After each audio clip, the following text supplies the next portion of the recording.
everyone, welcome to Traitorous. Welcome back. Friday nights at 9 as always. We're back here ready for some drama. We'll be halfway through the season after this episode. This is episode 4 and we have 8 episodes in season 1, and so we're gonna be halfway through tonight. I don't know, I hope you're excited. This is gonna be a really jam-packed episode, so I'm gonna try to get through it all in time. I might start speeding up things a little bit if it seems like it's taking a minute, just because I have a lot I want to get to for this one, which means I'm kind of nervous. I'm always nervous going into these. I'm a little nervous about getting it all done in time, but I think we can do it. Keep me updated on the mic. I'm trying to be gentle with my mic. It's been cutting out a bit lately. We're gonna roll with it though, and let me know if I start sounding echoey and we'll figure something out. Hopefully I sound good right now. For whoever is here listening in, I hope you're all having a wonderful night. I hope you're ready for the drama, ready to get into it, and I guess with that being said, let's go ahead and jump on over to the game as we get into our first scene. There's going to be a couple more commercial breaks than usual tonight, but they should be pretty short ones. There's usually about 6 per episode. There's going to be about 8 this episode, I think, just because we have a couple of short scenes to like bounce back and forth between. Hopefully it won't get slogged down too much though. Yeah. We'll see how it goes. Okay, I love you all. Let's go ahead and jump into our prologue for the episode, our little flashback as always. Let me get on over here to the main screen. Is Sims unmuted? It is. Okay, so here we are in our flashback to start off the episode again. If you don't remember or didn't see in the recap, at the end of last episode, Miss Lorena Clark walked in on her husband, Justin II, making out with another woman. Because she got home a little earlier than she said she was going to, and that's obviously not what she was planning on seeing when she walked into the house. But yes, he was making out with another redheaded woman, and some of you astute people in the chat noticed afterwards at our little after-show talk show podcast thing that the redheaded woman that he was talking to, her name is Cassandra. She is the nurse that spoke to Chris at the practice, and we're taking it back to 2002 tonight for our flashback. We'll let the Sims play here. We got a sweet younger Lorena sitting here in the kitchen. It's a bit later at night, and Justin was just heading out, and he's actually left his cell phone here, and you know, we'll just pretend there's like a Nokia or something on the counter, because they didn't have those fancy smartphones back in 2002, and I didn't get custom content objects of like old ass cell phones, you know what I mean?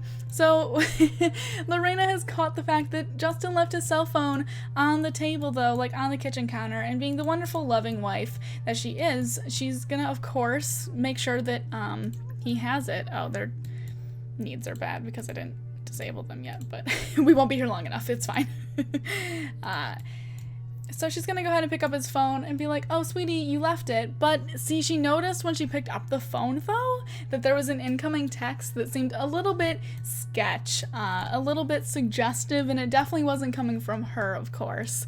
And so she decides to look at the phone, having noticed that as Justin's making his way back into the room, and sees that there's a whole string of very flirty, suggestive, basically like sexting text, too explicit to show here on camera, which is why y'all are not seeing them right here tonight. And obviously Lorena is pretty angry about seeing this, so I think she has a little bit more to talk to about Justin than just giving him his phone back as he makes his way into the room here. So where is Justin II? Because your wife has some things she needs to talk to you about, sir. There he is, looking a bit younger, of course. Look at him walking his cocky little strut on over here. And so Lorena, of course, is going to go over to him and ask what the hell these texts are. You know, like, I wasn't snooping through your phone, but you left it on the counter, and I literally, like, saw these texts coming through.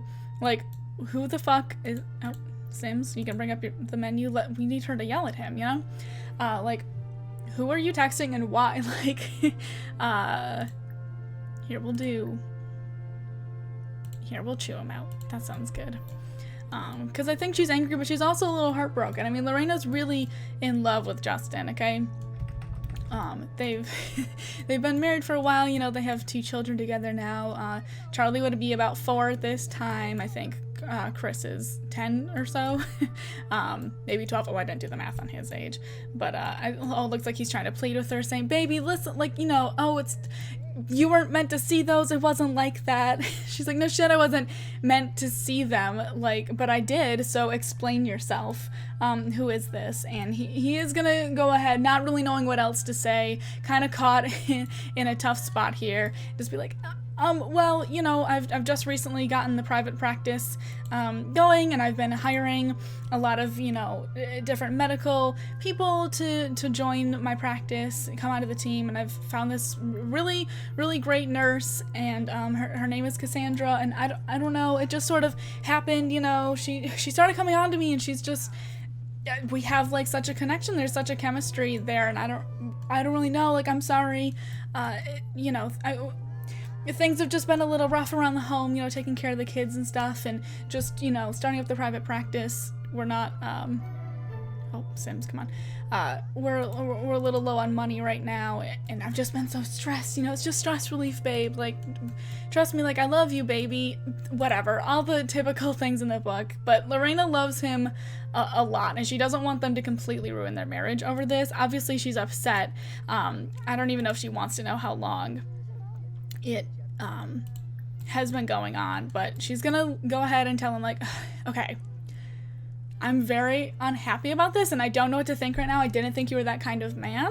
I never thought you would do something like this to me, but if you end this right now, then we can fix it. It's gonna take years of you trying to show me that I can trust you again, but, like, we have this whole life built up around us. We have 2 children, like, that we need to take care of. I need your support. You know, maybe it's a curse that I'm so in love with you, but this doesn't have to ruin us as long as you know, never do it again, and you stop things with her, like, right this instant.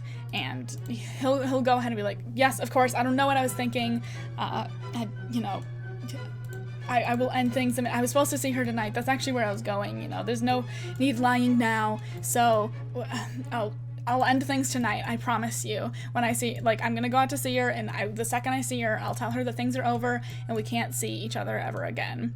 And Lorena's not happy, but, you know, she's satisfied with that answer for now, saying, good, all right, you know, do it, and then we'll let me have some time to think, and we'll move forward from there, okay? So Justin II genuinely does not want to lose her, and so he's gonna go ahead and do just as he said. And so we're gonna go ahead and jump a little bit farther down the road to a lovely little spot by the lake here, and we have a much younger Miss Cassandra sitting here. We'll get Justin coming on over. She's waiting out at a bench that they often meet up at before going off on their, you know, romantic rendezvous and stuff.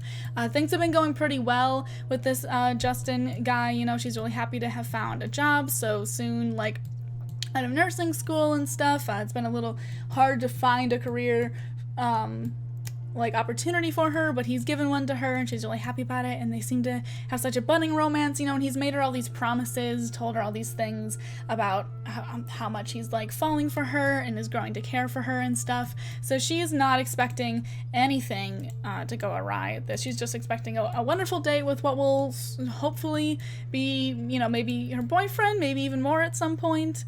Let me get rid of their tired moonlets here. He's not looking super happy. But she, you know, she'll be like, oh, hey, there's baby, you know, I was waiting for you. I'm so excited. It's going to be a wonderful night. It's going to be magical. I have a lot planned, and, like, I have some, you know, really big news, and I'm so excited to see you. And what's wrong? Like, you look kind of upset. And Justin doesn't really want to beat around the bush. He's just going to go ahead and come out with it and be like, listen, we can't do this anymore. We'll just have them argue about something. Say, listen, Lorena found out. I know I've told you all these things, but, like, she's my wife. We have kids together. Like, what do you want me to do? I can't, you know, if I want to maintain the kind of lifestyle that I live, I just can't continue seeing you, Cassandra. And now he's got another woman irate with him, obviously, because this is not what he's been telling her at all for, you know, the months that they've been sleeping together. And she's like, but I thought that you keep telling me that I'm the one that, you know, you care about, that like things have been so tough between you and your wife and that you're falling for me. I don't understand what happened. And Justin will let her know, like, listen, I say a lot of things. Sometimes I don't think before I say them, but I love Lorena for a lot of years and I can't give up on that. And I know that, you know, our whole lifestyle will be destroyed if I give up on that right now, okay? Especially with, you know, our daughter's so young. So I can't see you anymore. We have to cut ties, and like that's that. I'm like, sorry, babe, but we gotta go our separate ways. Cue High School Musical 2, Gabriella Gotta Go My Own Way. Was that out in 2002? I don't remember. And Cassandra is gonna be super upset and sad about this. She is, you know, a bit younger than him, and was maybe a little naive in thinking that he was really going to, like, leave his wife potentially for her, and so he's gonna get up to even leave, and she'll be like, wait, we can't even have like one last night together? I really needed to talk to you tonight because it's not just that simple. And he's like, it is simple, Cassandra. We can't see each other anymore, and I'm headed home to my wife to try and fix things on that end. And right as he's walking away, Cassandra is gonna go ahead and let him know. Here, we'll have her get into a conversation with him real quick. Hello, Sims. We'll do something sad. Yeah, ask for advice, because she'll be like, you can't, listen, Justin, what I needed to tell you tonight is that, I mean, I'm pregnant. What do you expect me to do now? And that's a little too much for Justin to handle and process, you know. His mind's really already jumped to fixing things with Lorena.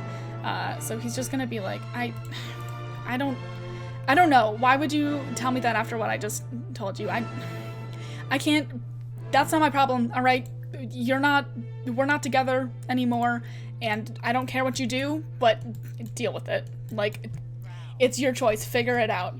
Okay, but I'm not going to be involved. And with that, Justin is going to go ahead and just storm on off and leave Cassandra there on the bench with all that, only that being said between them,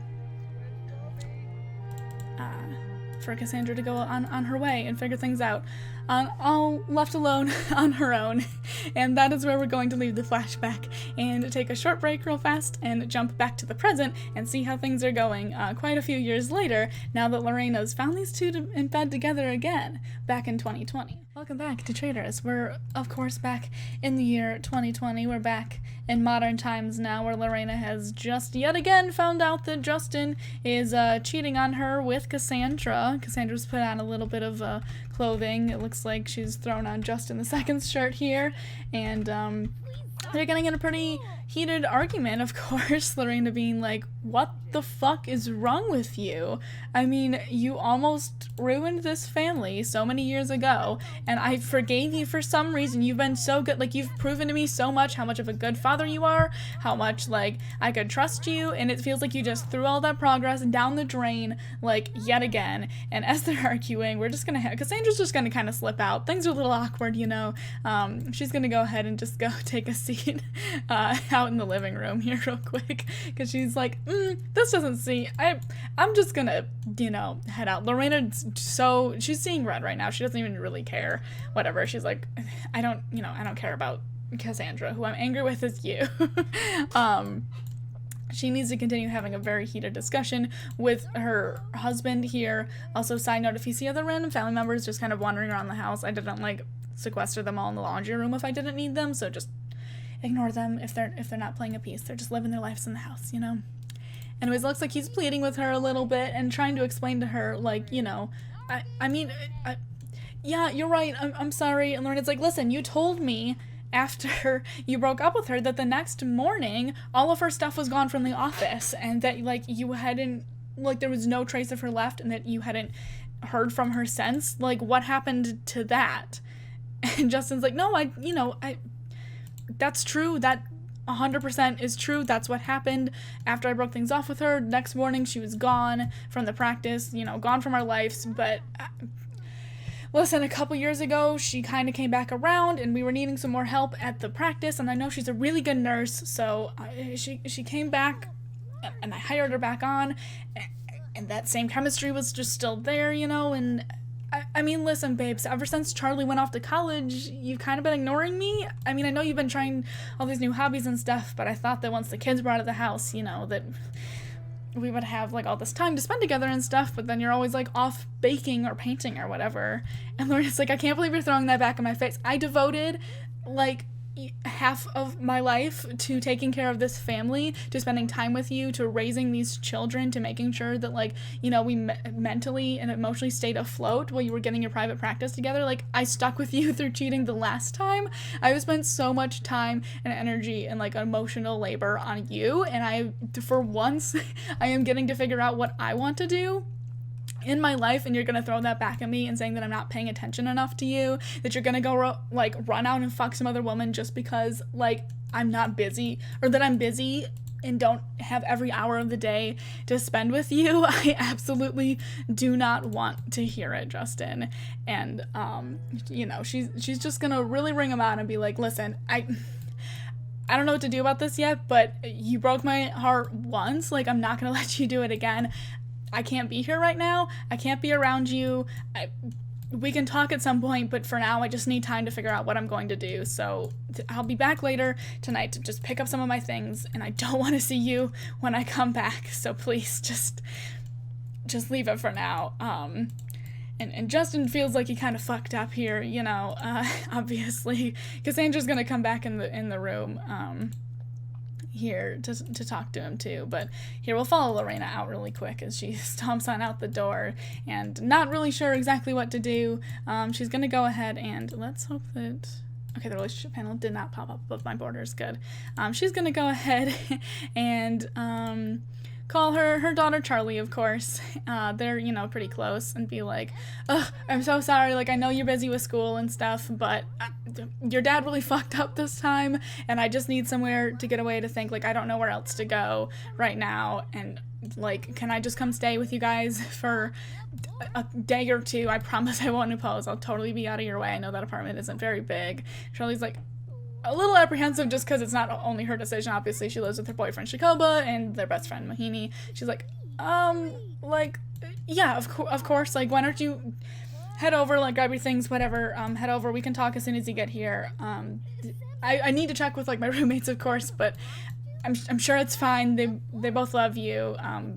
We're busy with school and things, but I'm not gonna put you out. Like, you're my mom and I love you, and of course, go ahead and head on over. So Lena will go ahead and get in her car and head on out to Charlie's apartment, just trying to collect her thoughts as Cassandra is gonna come on in, and Cassandra's pretty upset too, actually, and gonna have a little bit of a angry conversation with Justin as well. So we're gonna go ahead and have her start an argument with him and be like, excuse me, Justin? Do you want to explain to me what exactly just happened there? Because, listen, you told me that you and your wife were on the outs and that you were basically separated. It just hadn't gone public yet. But that didn't look very separated to me, Justin.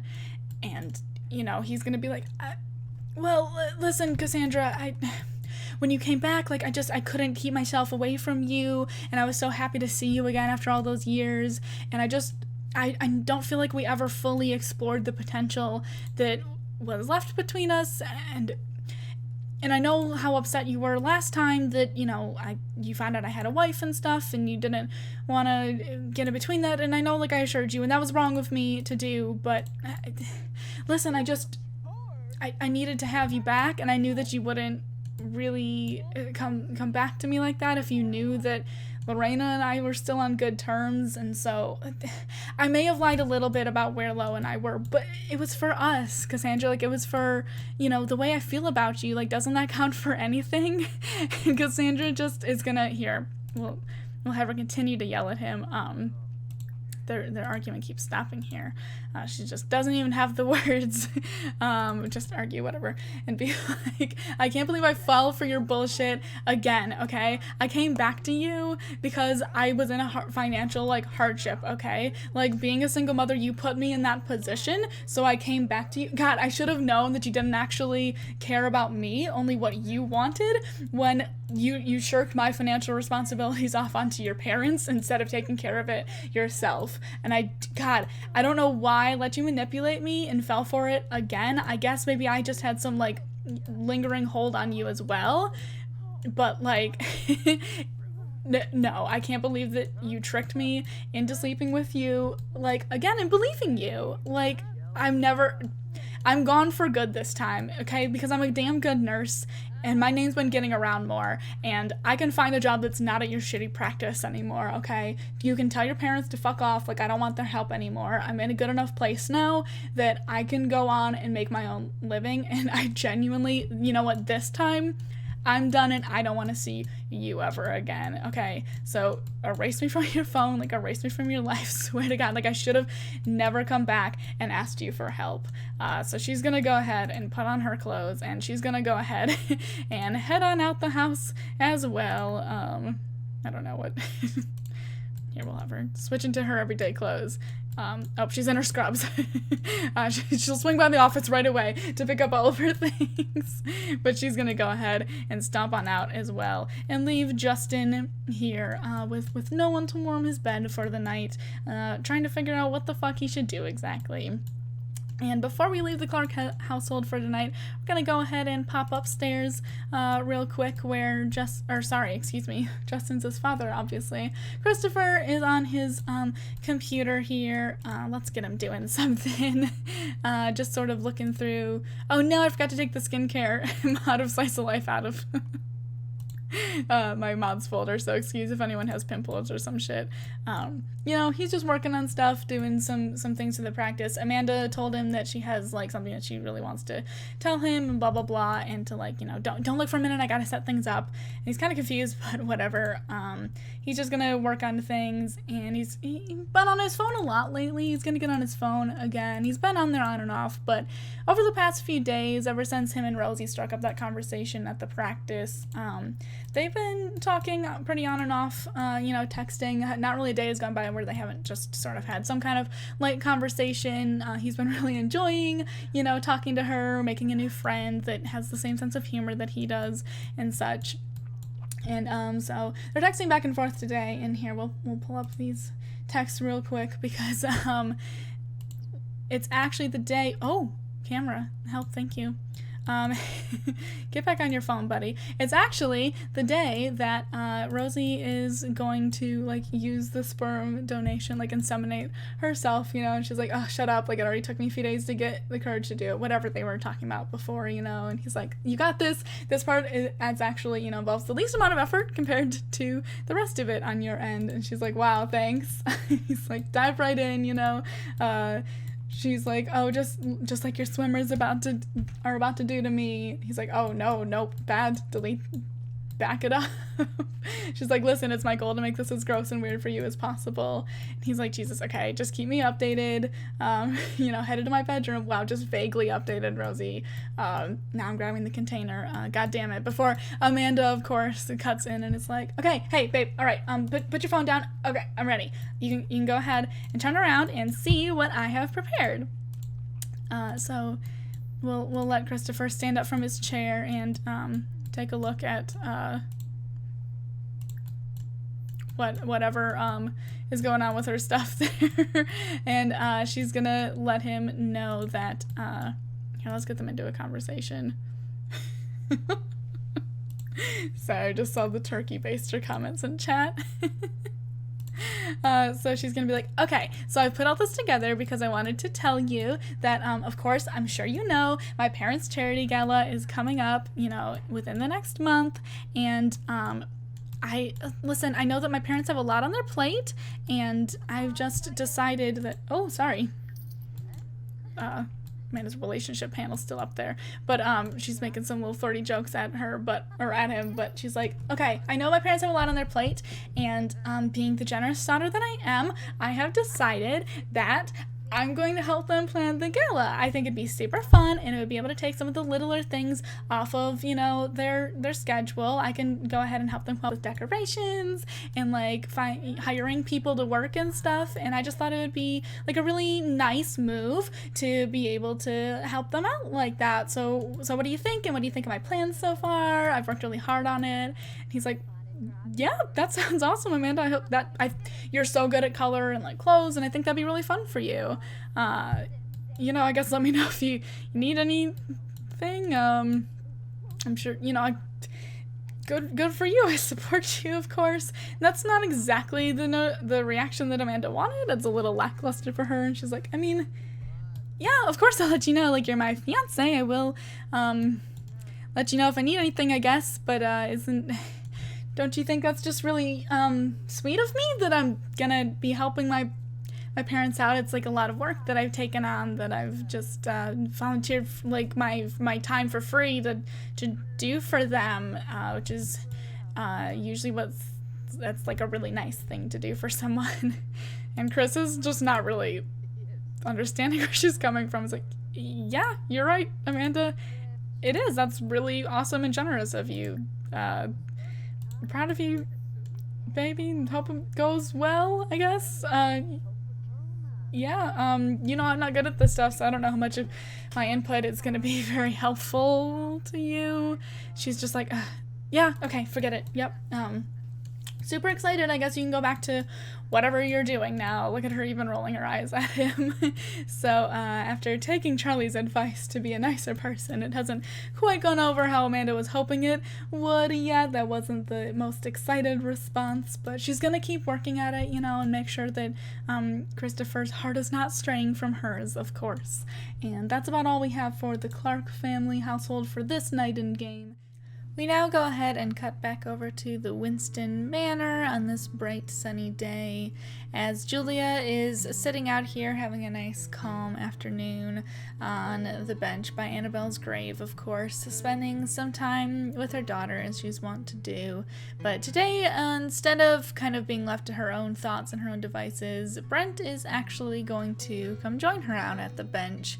He is just getting home from another failed job interview, and his spirits are a bit down, feeling pretty dejected, and seeing Julia out at her favorite place, of course, decides, hey, let's go hang out by her today. The two of them used to be a lot closer back in the day, but over the past handful of years, they've kind of grown more distant, having both of their own hardships dealt with on their own, but she's still his baby sister. He still does care about her a lot, and she is a pretty calming presence that he enjoys being around. So today, on a day where he's not feeling so hot about himself, he's gonna go ahead and sit out here with her, gonna go ahead and start off by giving her a big warm hug, of course, as she seems kind of surprised that he's come over seemingly to stay, not color inside, as he asks, you know, oh, hey, do you mind if I come hang out with you today? Julia immediately shaking her head, saying, no,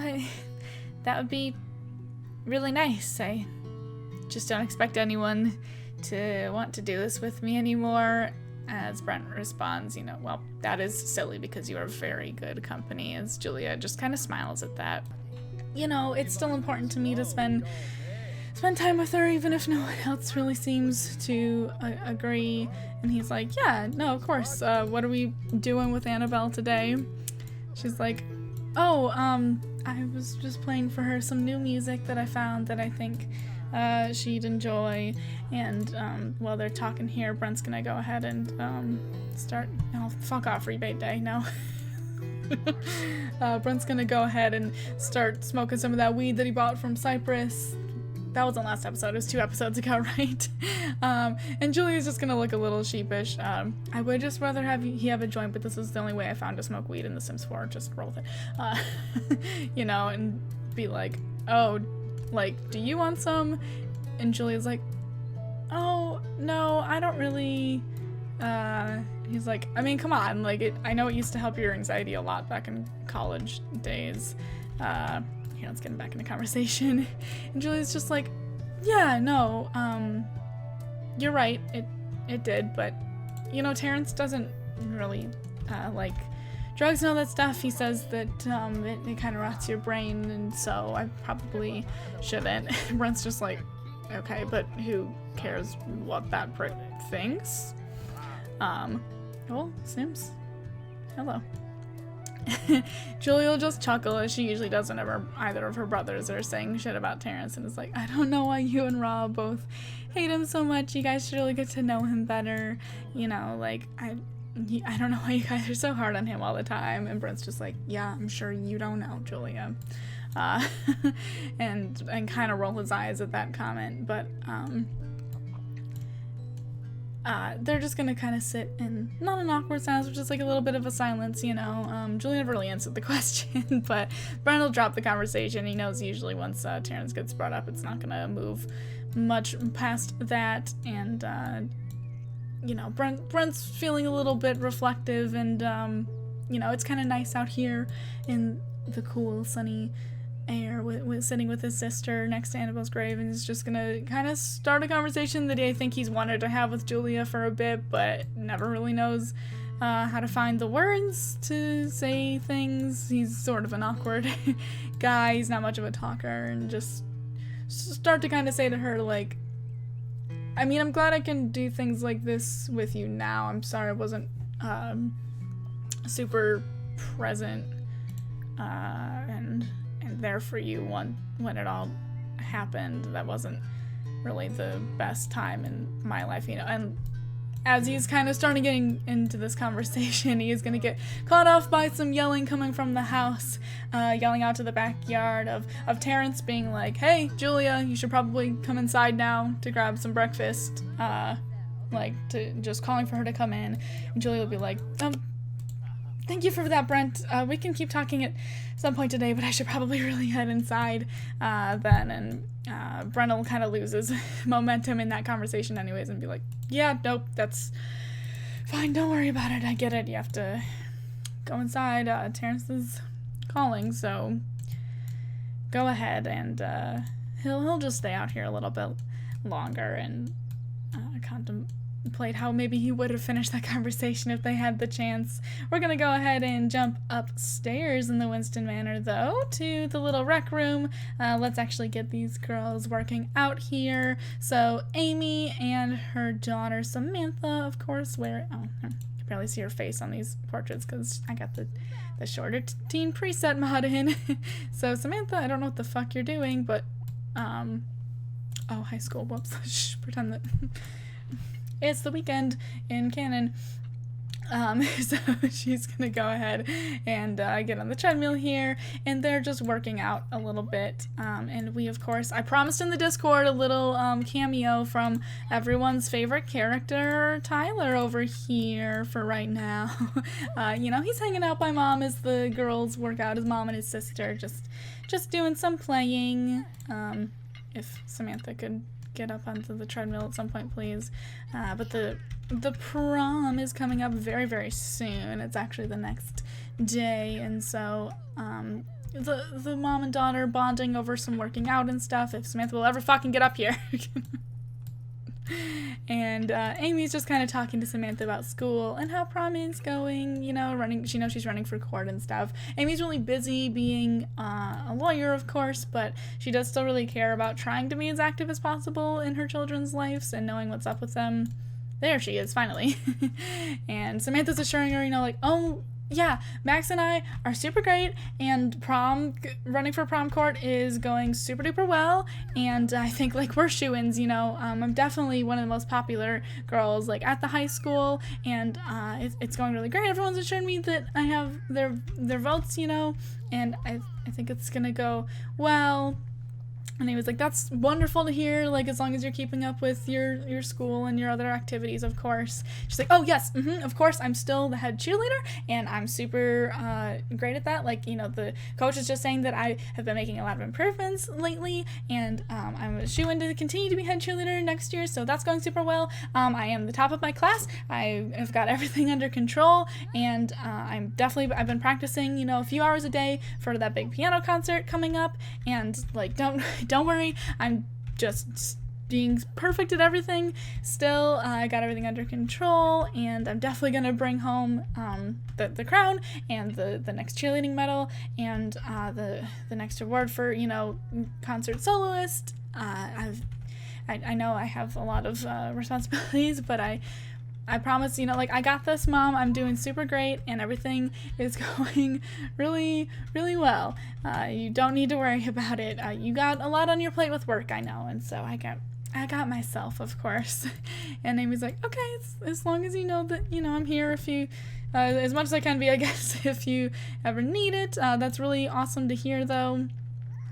You know, I'm glad you're so impressive. I don't know if I could have done all of the things that you have under your belt when I was your age. You're so impressive, but you know that your mom is a hard worker, and I'm glad to see that that was instilled in you as well. Samantha, she falls flat on her face, but Amy's, you know, here to support her daughter as much as she can. And as their conversation's kind of dying out, it looks like Max is going to come up the stairs because Maxwell's over here visiting. You know, Samantha called him over to take a look at her prom dress to see what he thinks, so he knows, like, what color to match and stuff. And he should be coming up the stairs pretty soon here to come say hi to her. We'll have her get off of the treadmill now. Oh god, shut up, principal, it's the weekend. We'll let Samantha go ahead and get off the treadmill as Maxwell. The Sims are being slow tonight. There he is. Oh, we came up the other set of stairs that I wasn't expecting.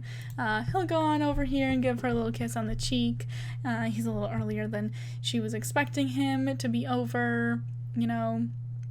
Oh, caress cheek, that's cute. She'll be like, oh, Max, I'm so excited to see you. Like, oh, I am so in love with my dress. I'm so excited for you to see it. I'm glad you're here. And, oh, I think it was cut off on camera, but Amy was giving these two a really sweet look. So she'll let these two, you know, be on their own. Like, all right, you kids, you know, have fun. She's right, the prom dress is gorgeous. You guys have fun trying on your outfits. We'll go ahead and take them over to Samantha's room here. God, Sims is being a little laggy, sorry.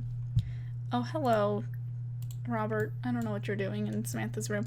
Listen, behind the scenes info, literally every time I load into either the Winston or the Clark household, every single Sim is trying to use a laptop in a bedroom that is not theirs, and I don't understand, so I didn't notice he was over here. We'll pretend he wasn't just standing in there, though. He's not the kind of father to spy on his daughter. But we'll let Samantha and Maxwell go ahead and head into her room to have a little chat together and, you know, for her to go try on her prom dress to show it to him and stuff. I think he's really excited to see his girlfriend all dolled up. I mean, it's not going to be the full picture right now, of course. She's just planning on putting on the dress. But, here to save time in Sims, I'm just going to have her stand up and throw it down. Let's pretend she went to her closet, though. To go ahead and put it on to try on out for him. So I'm gonna have her change her outfit. Again, not the full picture. She's just gonna throw her dress on with this really quick, just so we can get an idea of the colors and such. And so he can compliment her, you know, so she can know that it's got his.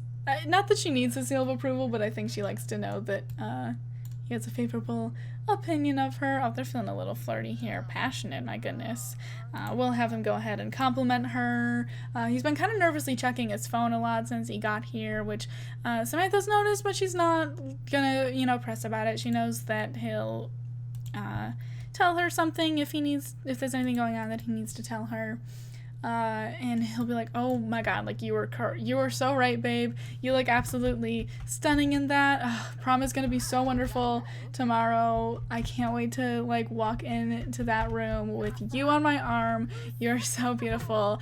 And god damn it. And because his phone just keeps going off and he's like, I'm so sorry, I know I just got here. I at least got to see your dress, but I kind of have to run. My mom really needs me home. There's just a lot going on right now. I'm sorry I keep skipping on to things kind of early. And Samantha's like, no, I understand, you know, my parents are busy and can be kind of strict sometimes too, and so I totally get it, just, like, as long as everything's okay. And Max is like, of course, everything is fine. I'll explain everything to you at some point. It's just, I don't need all this bullshit, like, clouding our vision with prom coming up and stuff, but once things are a little more settled at home, then I'll, you know, definitely tell you what's up. It's just, we don't need to get into it right now. But listen, tomorrow before prom, we can go ahead and have a little moment to ourselves before we head out. We can meet at our bench, like earlier in the evening at like 5 p.m. and we can have some time to just sit by ourselves, all dolled up, and have a little moment, take some pictures and stuff, so we can just be wrapped up in each other. Okay, I promise. Like, we'll have some time alone before we head off to the dance. Okay, she's like, all right, that sounds really wonderful. I guess I'll see you at our bench at 5 then. She's just really head over heels. She's lost in her daydreams about prom and stuff, because everything has to go perfectly tomorrow, and she's going to ensure that it will, even if Maxwell can't spend as much time with her today getting prepared for things as she maybe would have liked.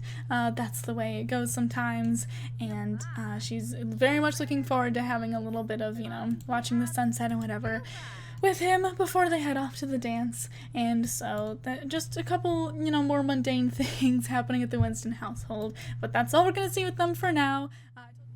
Now cutting over to Rosalie Winston's home. One Christopher Clark is jogging up to the door of her humble abode.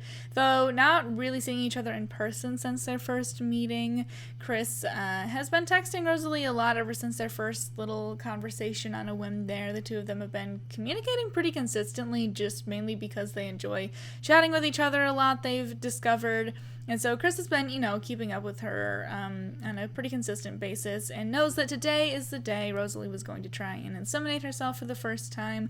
So he did text her earlier in the day asking about that. He didn't really get many texts back after that. He was kind of texting her on and off, asking how she was, but she wasn't really responding much, and that was kind of against the norm from the past few days since they'd been in contact a lot. And so he just kind of got worried about her. He knows she lives just a few streets over from where the Clark household is. Everyone kind of knows that this is Rosalie's little garden tiny home here. So he's deciding to stop by to just check on her since, you know, her radio silence was a little weird. So let's just pretend he knocked down the house. I can't make him do that since they're technically in the same household, so I can control them. But she's gonna go ahead and come to this door. She's looking a little down, but she's kind of surprised to see him. She's like, oh, hi. Christopher, let's go ahead. We'll let them have a little hello here. Just have them talk and be like, oh, hi. I wasn't expecting to see you or anyone, really. Sorry, I'm not really dressed today. And he's gonna echo kind of what I was just saying, that, yeah, I just hadn't heard from you in a couple days after, you know, the whole big getting pregnant thing, so I just kind of wanted to check on you and see how you were. I was gonna bring them inside, but you know what, this is kind of cute out here. We'll leave them on her little patio area. We haven't seen much, so hopefully the outdoor lights will kick on in a minute. But she's gonna be like, oh yeah, sorry, I just I wasn't really in the mood to talk to anyone after stuff. And he's like, well, what happened? Is everything okay? She's like, yeah, I guess, no, I don't know, I'm okay, but, unfortunately, no, I didn't get pregnant. There's the lights. No, I didn't get pregnant, and I don't really have any money to get another, sample, and, you know, they only had, like, a couple of yours since you only donated once, so, no, unfortunately, it didn't work, so I just figured you wouldn't necessarily want to hear the updates on that. And he's like, I mean, of course I would have wanted to hear the update on that, but I'm really sorry, Rosie. Like, I guess I didn't even think about that being a possibility. She's like, yeah, me neither, really, but I guess that's where we're at, so thank you for being so nice and, like, chill about the situation. It's all been kind of weird, but I guess it's been nice getting to know you a little more, but, you know, it is what it is. I guess in another year or two, I'll see if there's another better candidate than the rest left in the booklet. And, kind of like when they were first talking at the park, she's getting a little ahead of where his thought process is at, and Chris is like, oh, whoa, wait, I mean, like, in another year, couldn't you, I mean, you are a Winston, and she's like, I'm not asking my family for money, okay, this is something I'm doing my own, and I don't want handouts from them. And he's like, no, of course, I get that. I don't, I mean, kind of same with my family, but, I mean, okay, listen, we've gotten kind of close over the past few days. I guess it hasn't been that long, but I've enjoyed talking to you, and I know how much, like, you really want this kid. I can tell, and like I told you at the park, you'd be a good mom. You've obviously thought about this a lot, and, like, I've already agreed to let you use my DNA to make a child, so, I could give you another sample, I guess, if you need. She's like, what? What are you talking about? And he's like, I mean, we don't have to do it through the hospital, so then you wouldn't have to pay, and then I could just, like, give you another, like, version of my seed. I could give you more, and, that didn't sound right, but you know what I mean, right? She's a little flustered because that's not exactly the response she was expecting, but she's like, yeah, bad phrasing. Don't get to yell at me about saying bad things anymore, but you'd be willing to give me another sperm sample, like, not even for money? And he's like, I guess that's what I'm saying, yeah, I don't know, it's just like, I know you want this, you know, the money, I already agreed to this anyway, so this doesn't feel like that much of a step further, I guess, to me. And Rosalie's like, yeah, logically, no, that, it's not really any different more, but, I wouldn't ever ask that of you. And he's like, no, I'm offering, like, you don't have to ask at all, like, I'm offering, to do this favor for you. And obviously these two are a little awkward with each other. Fucking excuse me, vampire, get out of my house, help. But, Rosalie will accept because, I mean, listen, Chris's logic makes sense to her too. Like, yeah, you didn't already agree, so I guess if you're willing to still do this, then I guess I'll be seeing you again at some point, Clark. He's like, alright, sounds good. We'll just continue the plan as usual, even though there was a little road bump, Winston. And so we'll leave them chatting there on that conversation for now. As the sun is officially starting to set, we're gonna go back on over to Winston Manor as it is time. It is prom night. So right outside the door here, leaving his car parked right out on the curb, pretend there's a car there, Sims 4 give us cars please, is a lovely little Maxwell, all cleaned up and ready for prom in his suit that matches Sam's dress perfectly, hair slicked back, ready to pick up his lovely date, and he's gonna go ahead and walk on up the stairs and rap on the door since, you know, this wasn't exactly him and Samantha's plan, so she might not be expecting him. It's a little bit earlier than they were even going to meet at their spot by the docks anyways, but here comes Samantha, all dolled up in her gorgeous gown, ready to accept her crown as prom queen, of course. Definitely a bit surprised as she opens the door and sees Maxwell there, blushing a little bit at how handsome he looks, of course, but going over to wrap him up in her embrace, of course, giggling in excitement, but saying, like, oh, Max, I thought we were going to meet at our bench. As he's like, yeah, no, I'm sorry. I made reservations at a really nice dinner place in town, and the only slot that they had was a lot earlier than our plans, and so I just figured, and she just kind of cuts off his adorable, awkward rambling here, saying, I mean, you could have at least texted, as he kind of face palms, going, shit, sorry, I just was so excited, I ran over here and left my phone at home, actually. You know what? That's a perfect opportunity, though. Why don't you turn your phone off tonight, too? And then that way, it can just be you and I, and it can just be us tonight, and we can really connect with each other without any of those outside distractions. Just kind of gazing lovingly into her eyes as Samantha, you know, wasn't necessarily expecting that plan. You know, she needs to take all of her prom pictures to put on Instagram, to put all of her, you know, winning moments up on all of her social media, but she does agree, and it's like, yeah, I mean, that does sound nice to just have a really special night between the two of us, as he goes ahead and smiles at her, blowing a kiss, you know, giving her the flower, putting on her corsage, as of course Robert II, Samantha's father, is going to notice that her date is here through the window and come out to join them, to wish them off on a lovely prom night, and obviously come on out and take some beautiful pictures of the two, doing the proud parent thing, getting lots of nice snapshots of his daughter on her prom night with her lovely date here. And so after Robert goes ahead and takes a couple of pictures of these two, way too many for their liking, of course, you know, going ahead and sending them on their way, being like, all right, you know, have a good night, stay safe, have a good time. All of the general dad placations, of course, as Maxwell is kind of checking his watch a couple of times, just a little bit nervous about this, you know, reservation that he got pretty early for the two of them. Samantha, you know, kind of trying to hurry her dad up and be like, okay, yes, thank you, I love you, yeah, I'll have a good night, I'll talk to you later, as both Maxwell and Samantha head off to the night of both of their dreams.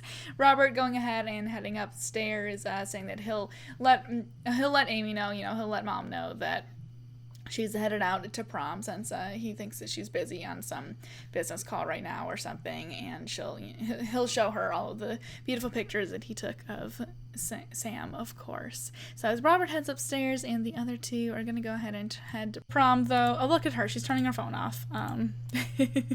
We'll have them head on off. So Robert's going to go ahead and head upstairs. Amy is going to be in the bedroom. I'll have her get on a... oh, God, I don't... I just need her to be on a phone call to someone. I just need her so Amy is on a business call upstairs, and so we're gonna have Robert go ahead and head on up so he can, you know, tell his wife that the kids are off to prom a little earlier than expected, and show her like the cute picture that he took of them, you know. And so Samantha's gonna turn her phone off so her and Max can just like be only absorbed in each other for the night, since he accidentally left his at home anyways. So Robert's gonna go on up to show her the picture, but as he's like walking by the door, he can kind of overhear the tail end of Amy's conversation on this phone call, and it sounds like she's saying something along the lines of, you know, no, of course, he doesn't know a thing, come on, you should know me enough at this point to know that I wouldn't slip up, even if he is my husband. Like, don't worry, everything's fine. My God, excuse me. What have I said about saying things like that to me? Goodness, what am I gonna do with you? And Robert's a little suspicious of that, so he's gonna go ahead and just go ahead and walk in. He was kind of letting her finish up, and she's kind of startled that he walked in unannounced. It's like, oh, yeah, I have to go. We'll talk later. Bye. And hang up the phone call a bit abruptly. We'll have him get into a conversation here. Robert's a little suspicious of whatever the hell that conversation just was that they were having, or that she was having with, you know, whatever client she was on the phone with. Jesus Christ. Okay. And so, yeah, he's gonna be like, oh, sorry, didn't mean to interrupt, who was that? And she's like, just that client that's been kind of tricky to pin down, you know, sorry, it's really top secret stuff, I can't have you hearing me. How much did you just hear of that conversation if you just came in, actually?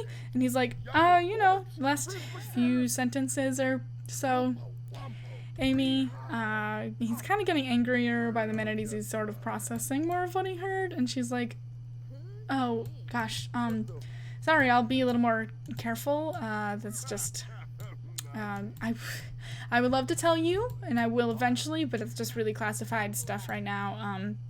You know how it is. Did you need something, actually? Because I do need to kind of get back to processing some of this stuff, and I wish they were standing at a better angle to put the camera on them. But he's like, oh, Sam and Max left for prom. Just to let you know, don't worry, I did get pictures of them before they left. I know you'd want to see them all dolled up, but I'll leave you to your business then, I guess.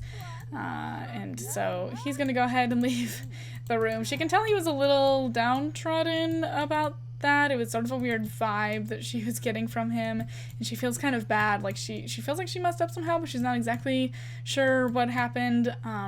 just feeling a little sheepish, but she's hoping they're just both stressed about a lot going on, and she's gonna go ahead and get back to her work. And that's where we'll leave the house, because it's time to go ahead and to check back in on prom, since the kids are all headed over there.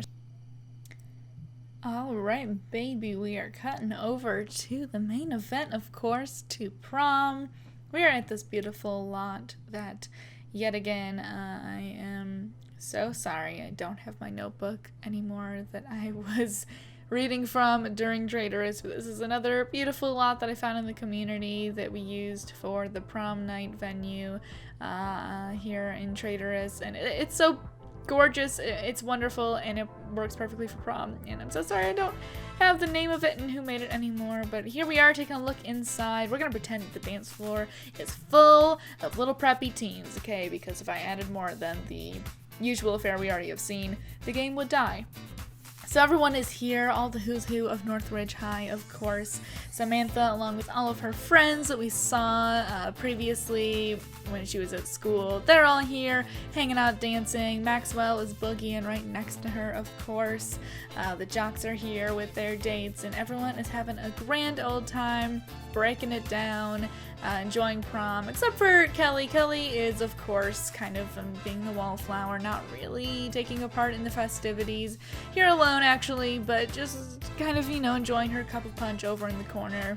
We also have the headmaster of Northridge High over there, waiting by the stage, a bit sternly, keeping a nice watchful eye over everything, making sure that hands are staying, above the waist, room for God in between people, keeping an eye, making sure that this is not turning into a sordid adult affair. But of course, he also has another task, which is announcing the all-important results to the Prom King and Queen campaign. So he's gonna actually, now that it's, a bit into the night, we're gonna take a step up. We're getting into the later half of prom here, and we'll turn the music down a little bit as the headmaster is gonna go ahead and step up, wait for the song to end, for everyone to kind of stop dancing around a little bit to announce these results here, since he knows that this is really, this is what everyone has been waiting for the entire night, especially Samantha. This is the whole reason Samantha really wanted to come tonight anyways, the culmination of all of her hard work, and one of the most important moments of her high school career, as far as Samantha is concerned, is nabbing this prom queen crown, excuse her, on her phone.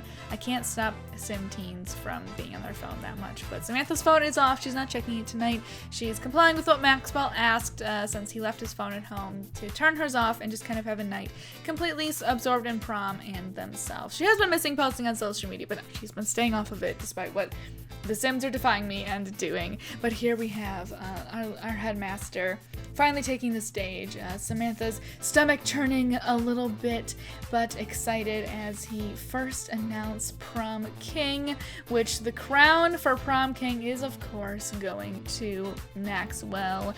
No one's really surprised there. As much as Samantha is popular, Maxwell has a good bit of popularity himself, being a star on the football team and one of the most popular girls' boyfriends. Maxwell was a shoo-in for this crown as well. Samantha definitely super excited to see her boyfriend get Prom King. Things going according to plan so far, but those knots in her stomach not quite untying yet, because until she's standing up there with her crown, she's not going to be able to relax. And so with Maxwell, getting his crown and sash as Prom King, we'll just pretend the headmaster is now going to transition over to talking about how the votes were really, really close, but Prom Queen is not going to Samantha, unfortunately. Is actually going to Beverly, as Samantha's face absolutely is crestfallen as her other blonde friend goes ahead and steps up and takes the crown that is rightfully hers and the spot next to Samantha's very own boyfriend. Not exactly sure what happened either, because as far as all of Samantha's friends were saying, she was an absolute, of course she was going to win. Everyone was voting for her. They all talked her up so much, and she knew that a couple of her friends had, kind of lazily thrown their name in the ring, but she didn't really know what had happened to where there was, such a huge upset that Beverly ended up taking the win over Samantha, meaning that this prom night, while it's been fun so far, is a bit ruined in her eyes.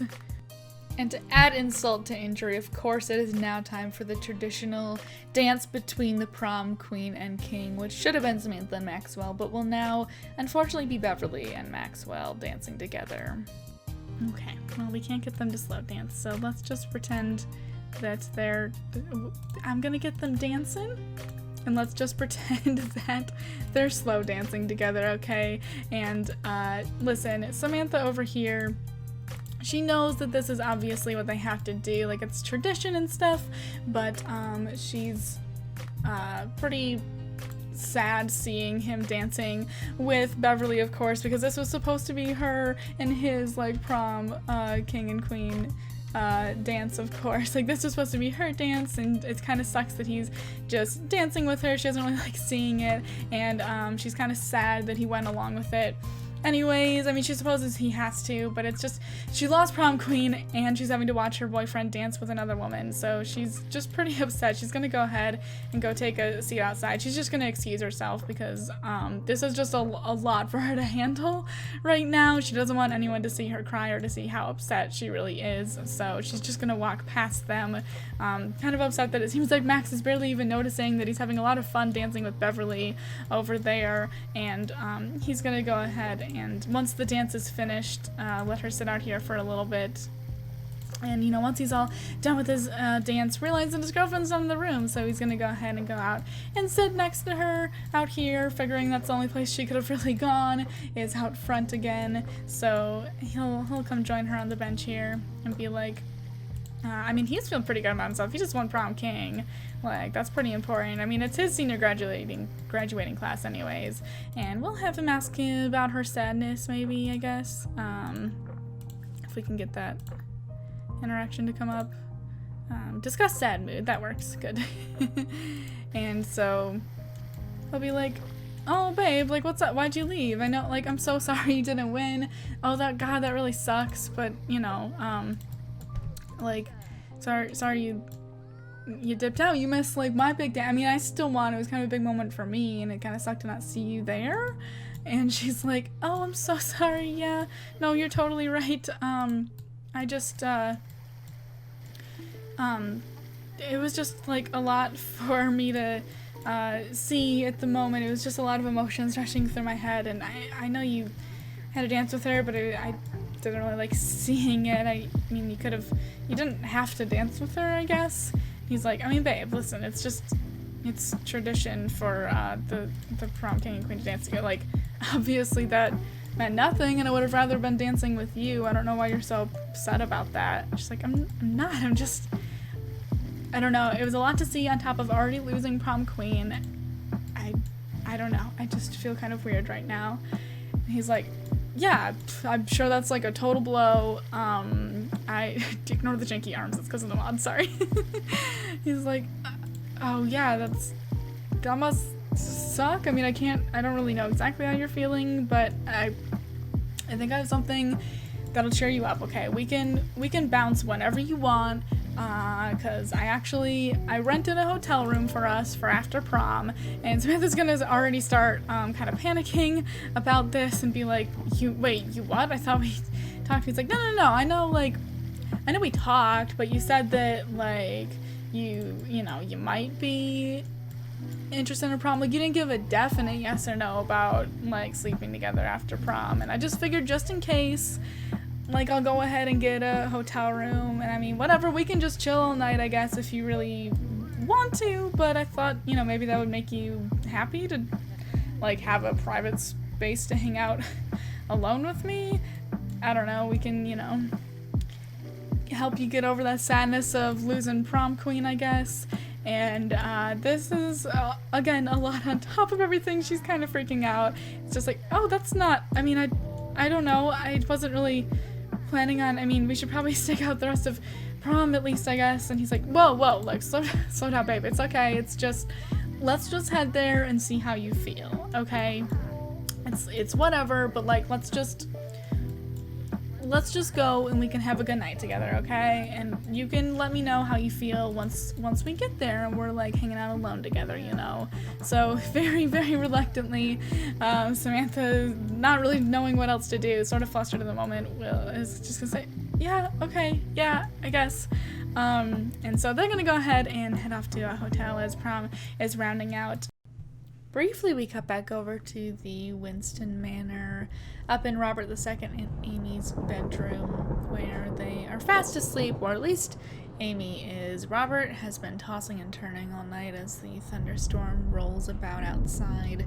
But after that end of the conversation Robert heard earlier from Amy's phone call, it's just been eating away at him, and with everything going on recently, he just can't shake the feeling that something shadier than just a really exclusive client is going on.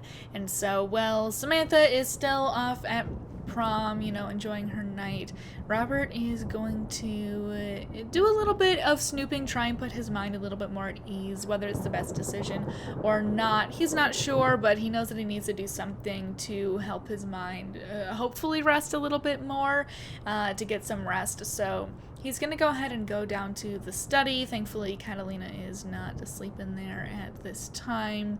And he's going to go down, do a little bit of searching around while no one's awake, and look at some of the old security tapes that they have from all around the house, just to see if anything suspicious shows up involving Amy. He doesn't really want to find something, but he figures this is maybe a good place to start doing a little bit of sleuthing to either confirm his suspicions or potentially even find something that can deny his suspicions. He doesn't know. He just knows that he needs something to try and put his suspicions at rest. Old security tapes and stuff from around the house. They have cameras most everywhere. They run an insurance company, like a personal security company. Obviously, they have their shit on lock at this manor. And although he's looking for stuff to do with Amy, he actually comes upon another clip that catches his eye, that he actually stops fast forwarding and watches for a minute, because it's not what he was looking to find right now, but he's actually stumbled upon a clip from last week or so of Terrence out at Annabelle's grave, laughing a bit maniacally outside of it. And it's sort of a weird evil action to do outside of your dead baby's grave, right? And that just seems kind of strange to Robert. And he's never directly seen Terrence do anything besides his gruff manner that he treats Julia around most of the family. But this is a little bit more suspicious and like actual proof of the distrust that he's had in this man for quite a while. So this is finally something for him to at least justify those thought processes maybe, and think, you know what, this man isn't exactly to be trusted. And although he definitely wants to do some more research, he's gonna quickly get off the computer because he can hear some yelling and screaming coming out from the other room, and it's the middle of the night. That's kind of strange to happen in this house. So he's gonna go ahead and walk on out of the study here, only to find Catalina and Juliet are both up as well, in the middle of a heated argument. Let's get them in the middle of a heated argument here. Let's see, whatever. Parenting, sure. I just need them in an argument. So he's gonna go ahead and find his mom and his aunt across the hall in the dining room, arguing way late at night for both of them to still be awake while everyone else is aslumber in the house. And, are you ladies gonna argue, please? We're trying to speed things along for the rest of the episode. Thank you. Fight. There we go. Oh, there we go. That's aggressive. So, let's see here. Oh, I'm looking at the wrong part of my script. Sorry. I did script this one out a tiny bit just to make sure I got what I needed for this part. Hello, Sims. I'm gonna murder this game. It's being real laggy tonight, and I don't appreciate it. I don't appreciate it one bit for Traitorous. There we go. So yeah, he's gonna overhear just the tail end of their argument here as Catalina's just kind of chewing out Juliet here, saying that, maybe his condition wouldn't be so bad if you told him the truth. And Juliet's like, oh, really, Kat, you want me to tell him the truth, the whole truth? And Kat's just like, oh my god, you know what, you little, before Robert finally walks in and is like, all right, enough, both of you, stop. Like, it is late. I don't know, like, what the problem is between you two. Like, what is the issue between you guys? And both of them are going to be a little bit silent about this, though, and a little huffy and not really want to, let, Juliet's not gonna really want to let her son in. Kat's not really gonna want to let her nephew in on, whatever this heated argument was about. Neither of them expected anyone else to be awake downstairs, and, Robert is just getting, like, really tired of people doing this and sort of stopping in their tracks when he, comes into the conversation, but it's too late. He just found some startling kind of evidence, and so, it's not really something he wants to deal with right now, but he's like, oh, Jesus, okay, fine, sorry for yelling, because Juliet's just gonna be like, yes, sorry if we startled you, well, we can drop it for the night, you should get some rest, you've been working a lot, and he's like, yeah, I know, that sounds like a good idea to me. I think we all just need a bit of rest, and maybe we can discuss this at some point in the morning. And both of them are just going to kind of stare blankly at him again, and not really give much of a confirmation of that to him. But he's like, Jesus Christ, all right, whatever. This whole family is driving me insane. Let's get to sleep, like you said, and hopefully we'll all just have cooler heads in the morning, okay? What is happening around this house lately?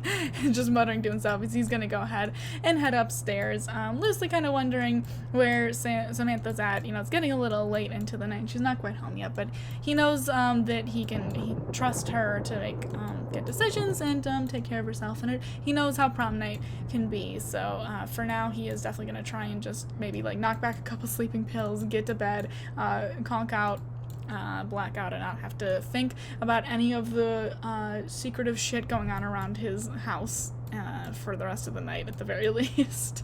So that's what we'll leave it there. As the rain continues to pour quite heavy outside, we cut away from the Winston Manor and back to Samantha and Maxwell for our very last scene of the episode. But they're no longer at prom. They have, at Maxwell's suggestion and prodding, headed over to the Princeton Hotel and Suites, another grandiose and gorgeous build from the gallery that I unfortunately don't have the name of the lot or creator anymore. I apologize, but thank you to whoever made this. It's wonderful, and we're gonna go ahead and venture into one of these luxury suites here where we see Maxwell and Sam.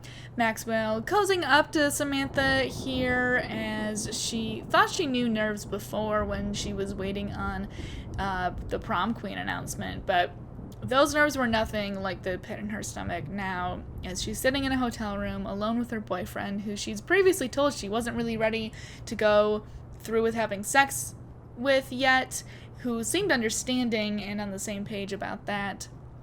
But tonight has been pushing the issue a little bit more than she was expecting or prepared for or necessarily likes, but I mean, she's agreed to come to this hotel. She's not stupid. She knows why Maxwell would maybe want to go here with her, and you know, she trusts him immensely. She loves him a lot. He's never really done wrong by her, so as he starts to make out with her a bit more aggressively than she's usually used to, but I mean, she knows where this is going. She's thinking in her head, okay, well, I love this boy, and maybe the girls at school are right. Maybe tonight is the perfect time to lose your virginity if, unfortunately, you still have it. And I mean, Maxwell would never do anything to hurt me. I trust him. He always would know what's best for me. So if he's saying that this is a good decision, maybe it's okay. Trying to convince herself that she does want to go through with this as he starts to get a little bit more handsy, and she decides to excuse herself for a moment, you know, saying like, okay, yeah, I mean, we can have sex, just give me a minute to freshen up really quick. Going instead, though, to the bathroom to kind of try and steal her nerves, give herself a little bit of a pep talk, stave off this panic attack she can definitely feel coming on, and convince with her whole chest that she is absolutely ready for this, despite what her intuition, what her heart, what her head, and what her gut is telling her, that this is okay. She's ready for this. She's ready to take this next step in their relationship with Max, and just trying to continue to calm herself down. She hasn't looked at her phone all night, of course. She's listened to what Max suggested and turned her phone off, but now she's going to go ahead and turn it back on so that she can go to one of her breath counting apps, one of her tools to help calm down her anxiety. But before she can even get to that app, when turning her phone on, she suddenly finds that she has a lot of missed text messages. A lot of missed text from Maxwell, who's been with her all night. But now she sees that on her phone, there's a bunch of texts from her boyfriend Max from the past few hours. She's neglected her smartphone, saying, "I'm at our bench whenever you're ready, my love. Are you gonna be long? Babe, where are you? The prom's starting soon. Did something happen? Are you okay? Saw this Instagram post from prom with you in it. I'm headed home. Why'd you go without me? Text me when you're home, I guess." Which leaves Sam's head reeling a bit more than it was even before. Because if Maxwell has been with her at prom all night, why would he be sending her all of these angry texts? And if Maxwell felt stood up by her, then who was this man sitting on the bed outside of the bathroom that she was just about to have sex with? And with a lot of questions on her brain, and I'm sure on yours, that is where we're going to leave tonight's episode. What exactly is going on here? Is that Maxwell sitting out there? And if so, how did he text all of these all night? And if not, then who indeed is sitting out on that bed? Yeah, we will get all into that next episode, of course. Thank you so much for tuning in to this one. I hope you enjoyed. I hope you are intrigued. I hope you're excited to see what's going on in the next one. You can maybe guess at this point. Did you guess beforehand? Did you figure it out at any other point in the episode? There were a couple of, I remember in chat that some people were speculating that something was amiss right from the moment Max was saying, you know, kind of changing plans and asking her to turn her phone off and stuff. Something is definitely amiss, but yeah, we will discover that in the next episode. Again, I don't remember what my end thoughts here were in the actual stream. I'm sorry there were so many voiceovers in this episode. My goodness, like, I was so disheartened looking at the editing file and seeing that there were so many blank spaces in the audio. So yeah, like, I feel like half of this episode is dubbed over, which I apologize for. Hopefully the other ones aren't as bad moving forward. But there you go, hopefully you still got most of the story and are still interested. And don't worry, I wasn't gonna take anything further as far as, like, Sam being in a bad situation. That's as far as we're gonna get on anything kind of creepy and preying upon her innocence. That was the worst way I could have phrased that. I'm so sorry. But I hope you love this episode, and I hope you're excited for more. We are halfway through the season, so the other half will be coming to you super, super soon. Thank you for watching. I love you all very, very much, and I will see you next time. I hope you have a wonderful rest of your night or day or whatever it is, kitties, and I will see you later. Mwah.